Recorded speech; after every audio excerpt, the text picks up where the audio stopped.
And so, I mean, I'm no economist, but from my perspective, this is going to take years to work itself out. We printed 40% more money.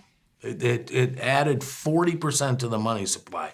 And the way I look at it is you have to absorb all of that. Right. And you either have to absorb it with inflation, so that would mean you have to have 40% inflation, or you have to produce 40% more stuff. Right. Either way, you could get rid of inflation. Now it's going to be a little bit of both.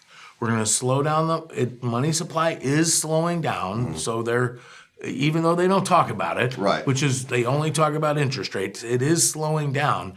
And we are starting to see supply chains and production pick up. But we're not going to produce like 40% higher GDP or production that's asking a lot. Right. Your barber can't cut 40% more haircuts in a day, or a lawyer can't bill 40% more hours. There's only 24 hours in it. Well, some lawyers can, but but there's only so many hours in a day in a week, and so this idea that you can just increase production by 40%, you can't. So I would argue we're going to have average growth of 1.5 to 2 a year in the next few years, and that we're going to have to absorb all that 40% of the money supply. And that means inflation, there are some people that think we're going to go 7 this year, and then 3, and then 1.5.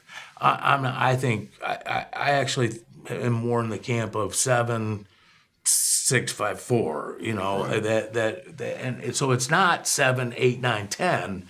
But inflation that means, and so what that means is commodity producers are going to do well. They're profit, like energy companies they're even if oil comes down to $70 a barrel, they're making money hand over fist. Yeah. Even if copper falls 15% from where it is, the copper is way above production costs, and same with gold, and same with silver, and so there's those materials companies I like too.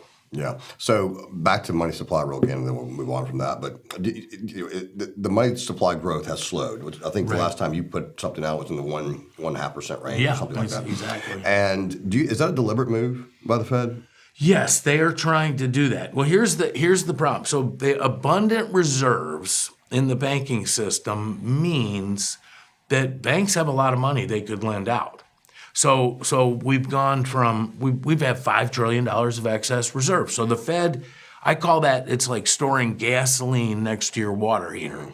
Because if that money gets out into the economy and banks start lending it and using it and increasing the money supply, that's inflation. So what the Fed has done is they're really doing 3 things. They're not buying as many bonds. All right, so they're not adding more reserves to the system like they did. That's number 1. Number 2 is they keep raising capital requirements on banks. And by the way, this has implications for the economy too. Like people are worried that this is going to be a really bad recession. I'm not. Banks are better capitalized, have more liquidity, have more loan loss reserves than they ever have. They can take massive hits.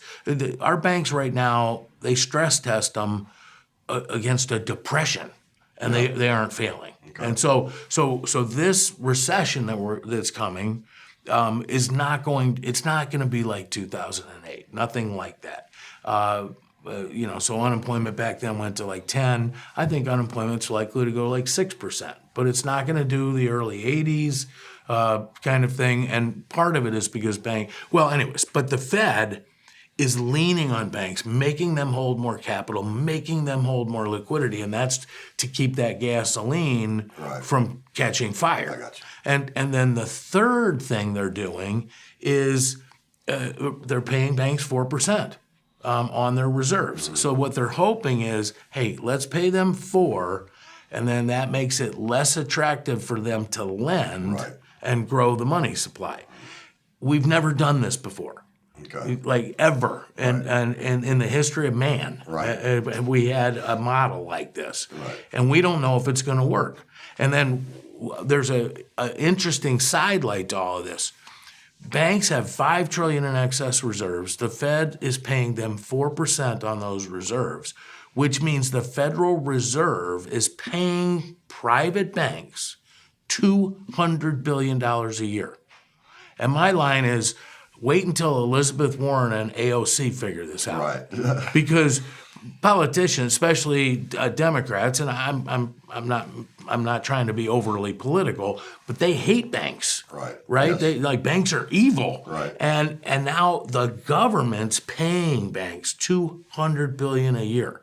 And I don't think many people understand that's our new monetary world. That's the world of abundant reserves. It's crazy, but as a investor, I want to own banks. If the government's paying banks, Right. that means their profits are going to be pretty darn good. Well, typically, and we're not giving market advice here, but in a rising interest rate environment, financials typically have been, at least in the past, done Exactly. pretty well. So we're from Houston, right? We're the energy capital of the world. You hit on energy just a minute ago. Yep. Could you expand on your energy outlook? Yeah, absolutely. We have a whole bunch of people in this world today, and I get it. Like, don't get me wrong. I love clean air. I love clean water. Who doesn't, right? Who's against that? Right. But they believe the only way to have clean air and clean water is to have all these electric vehicles. And I kind of make fun of some of these people because I think a lot of the laws that are being put, like Gavin Newsom in California saying no gasoline-powered cars after 2035. Right. Well, I think he might think electricity comes from the wall. Right. like you're going to have to use fossil fuels somewhere to make the electricity. And then the other thing that bothers me about some of that, so I'm old enough to remember all the newspaper articles and Time magazine and Newsweek articles. I went to school in Missoula, Montana, and about 90 miles south of there is Anaconda Copper Mine. And I think it's 3/4 of a mile deep. It is one of the biggest strip mines in the whole wide world.